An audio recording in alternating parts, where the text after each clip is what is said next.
Allocating $67.5 million to quarterback Malik Willis while simultaneously liquidating your premium receiver room is pure organizational malpractice. We're staring at a fundamentally broken offensive structure. You can't just offload homegrown first-round assets like Jaylen Waddle and expect a new quarterback to execute a scheme with practice squad bodies. If General Manager Jon-Eric Sullivan doesn't patch this glaring personnel deficit immediately, we're looking at a completely stalled out fiscal year. This entire rebuild hanging by a thread. I'm going to audit the dead cap casualties and the veteran minimum defensive flyers we're leveraging to stop the bleeding first. But you need to wait for the final breakdown, because there's a highly specific 24-year-old offensive asset buried on another franchise's depth chart, a guy who's sitting on a fractional $1.1 million rookie deal and already spent 2 full seasons executing the exact same system as our new QB. And there's a trade package currently mapped out that alters the entire trajectory of this offense. Before we tear into this roster liquidation, hit the like button. We deal in hard numbers, cap realities, and actual football logic on this channel, not front office PR spins. Let's look at the ledger. This offseason, Miami's executing the most aggressive roster liquidation in the entire league. That harsh financial reality forced the most significant transaction of the offseason, trading wide receiver Jaylen Waddle to the Denver Broncos. We had to swallow a heavy dead cap penalty just to get his massive future money off the books. We surrendered a premium first-round talent, but Miami extracted a first, a third, and a fourth-round draft pick in return. That's the exact volume of draft capital Sullivan requires to rebuild the foundation. But liquidating Waddle instantly made the entire market panic, trying to calculate which premium asset was getting flipped next. Trading Waddle is a strict numbers game. When you're severely overleveraged, you liquidate your premium assets to avoid bankruptcy and buy back into the draft. It's cold, but it's basic cap economics. The asset the market assumed was next on the chopping block was running back De'Von Achane. Rival front offices across the league were calling, smelling blood in the water, and trying to buy low. But ESPN's Adam Schefter confirmed the reality, reporting Achane was never actually available for a transaction. Sullivan shut down the external rumors definitively at the NFL owners' meetings. There is zero effort on my end to move Achane. He told reporters directly that getting Achane secured on a long-term extension isn't just an option, it's the absolute top operational priority. Head coach Jeff Hafley backed up the front office's stance completely. He told Kay Adams straight up when pressed about Achane's future status in Miami, "I got a good feeling he's going to be around." When the general manager and the head coach aligned their messaging perfectly to the national media, the extension paperwork is already being drafted. They know they absolutely need a reliable anchor for Willis. Sullivan also had to block the trade calls constantly circling around linebacker Jordan Brooks. Along with center Aaron Brewer, Sullivan specifically pointed to Brooks and Achane as the 3 primary assets they're constructing this entire franchise around. Here's the critical contract kicker, though. All 3 of these players are scheduled to hit unrestricted free agency after this 2026 season. That means securing them with new extensions is a strict, immediate deadline for the front office's accounting department. The required financial investment makes total sense when you audit the game tape. All 3 of these assets are producing at the absolute peak of their market value. But Achane's underlying metrics are on another planet. He just logged an elite 2025 season that secured his first career Pro Bowl selection, generating 1,838 total scrimmage yards. That's the 3rd highest single-season output in the history of the Miami Dolphins franchise.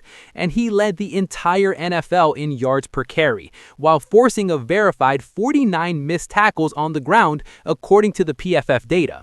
He's a statistical outlier. But while the front office is desperately trying to secure that offensive engine, a new market report just dropped regarding a glaring personnel deficit on the defensive side of the ball. It's a positional value the Dolphins absolutely cannot leave vacant if they expect to field a competitive roster.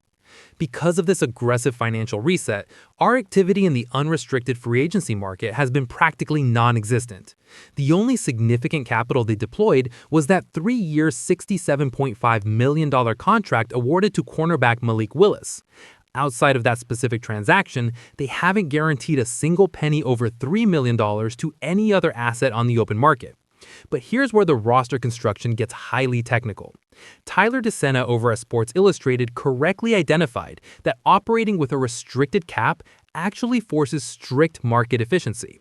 Miami's actively hunting for assets who formerly held premium draft grades but saw their market value collapse due to medical flags.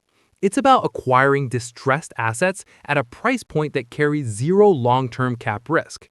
The specific target DeSena identified? Cornerback Jeff Okudah. Detroit drafted him 3rd overall back in the 2020 cycle.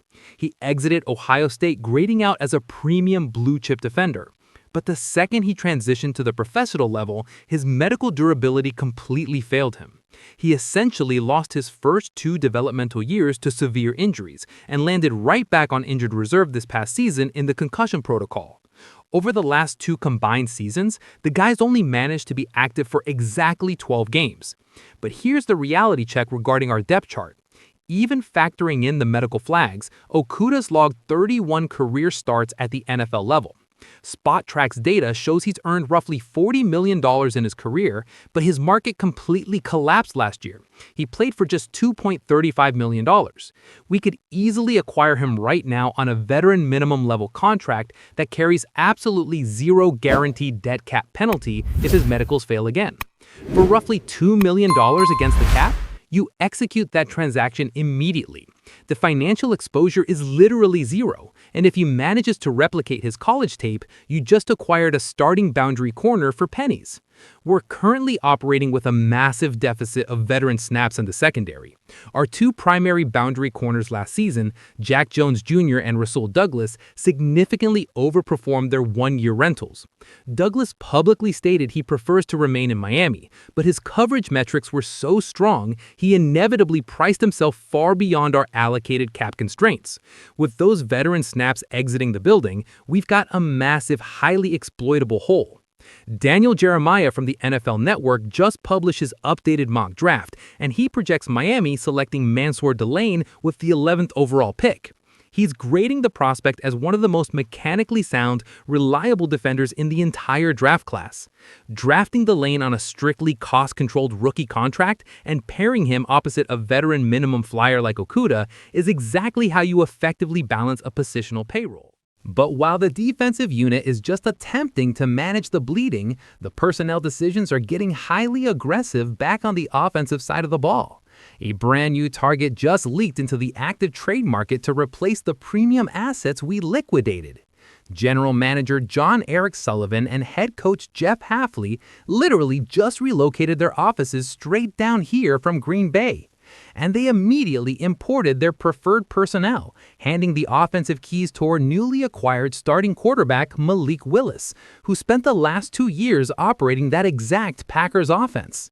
That Green Bay systematic DNA is hard-coded into every phase of this current roster teardown. A massive market report just surfaced indicating Miami's aggressively attempting to leverage that Green Bay pipeline for one more critical transaction. Easton Butler over at Packer Report exposed the ongoing negotiations. Green Bay's front office is fielding constant inquiries regarding wide receiver Dontavion Wicks.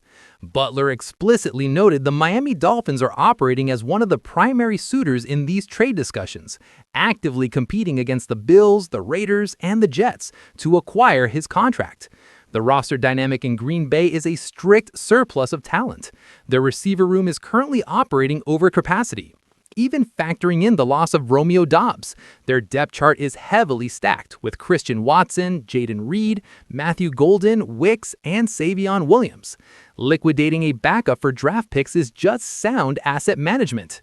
Down here in Miami, we liquidated Waddle to Denver strictly for the cap relief. Now the roster is stripped of proven high-volume targets to catch passes from our newly invested quarterback.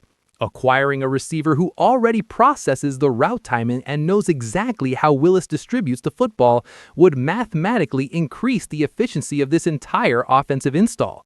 Willis and Wicks logged 2 full seasons executing reps together up in the Green Bay system. That's a pre-established timing connection Miami can immediately plug into the starting lineup from week 1. Let's audit the raw production metrics. In 14 active games last year during the 2025 campaign, Wicks secured 30 receptions for 332 yards and 2 touchdowns. If you analyze his entire 3-year career sample size across 46 games, the 24-year-old asset produced 108 receptions for 1,238 yards and 11 scoring conversions. Craig Smith from A to Z Sports actually mapped out the exact proposed trade parameters.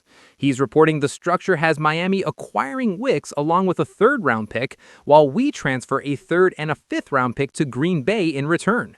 Sullivan completely liquidated the explosive ceiling of this offense by trading away both Tyreek Hill and Jaylen Waddle.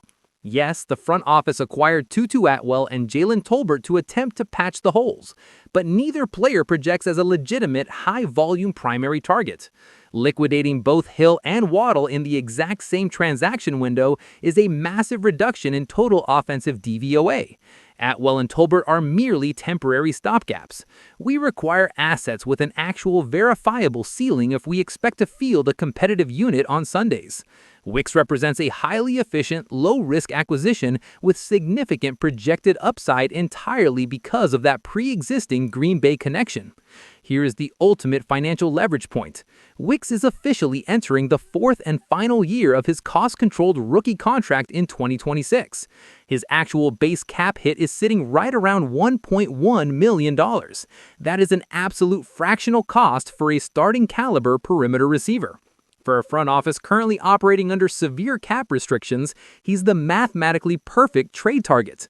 It's a textbook low-risk, high-yield transaction that strictly aligns with the 2026 ledger. Execute the trade, Sullivan. And if you demand precise clinical breakdowns of how this franchise is actually managing its assets, hit the subscribe button. We completely ignore the PR fluff on this channel. We strictly audit the money. Catch you next time.